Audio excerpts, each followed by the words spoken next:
President Trump's H-1B visa crackdown led to a host of questions this week, and on Friday, the president imposed a $100,000 fee on the skilled worker visa.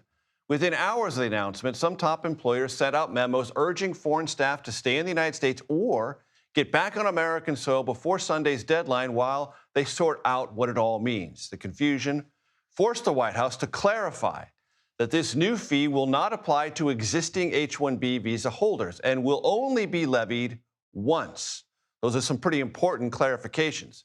For more, I want to bring in CBS News national security contributor Sam Vinograd. Sam, always great to have you here.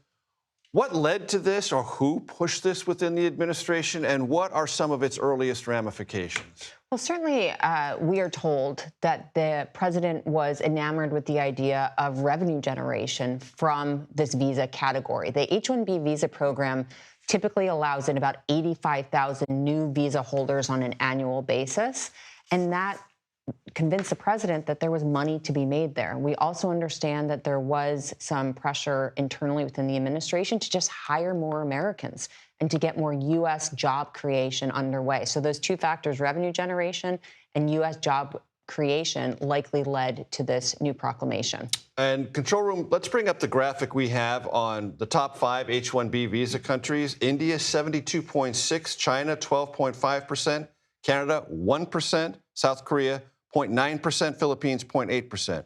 What, if anything, do you take from that, Sam? Well, I take it that the United States is now becoming a more unpredictable place to do business.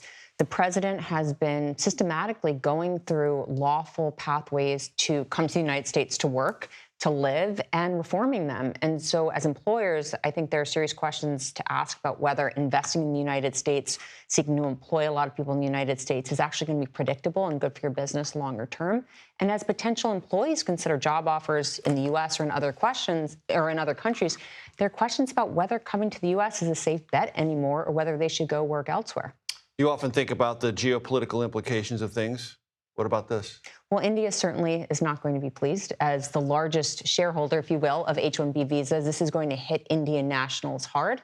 This comes at a time when Trump and Modi have had a bit of a roller coaster relationship. Indeed, the Prime Minister of India and President Trump have had a bromance at certain times and then have really gone at it when it comes to trade relations and other matters. They had a bit of a thaw in the last week or so, but this could throw a wrench in the warming of relations. And you know, and I know, and much of the world witnessed Narendra Modi in China standing next to Xi Jinping and Russian President Vladimir Putin. Certainly, and I expect at the UN General Assembly this week, behind closed doors, President Xi of China will continue to try to position China as a reliable partner, as a reliable global leader, and China as a reliable place to invest and do business, and try to paint a stark contrast with the business environment in the U.S. right now. Sam Vinograd, you grabbed a Reese's. That's a good call. Always. The candy doesn't eat itself. I would say that all the time. Thanks so much, Sam.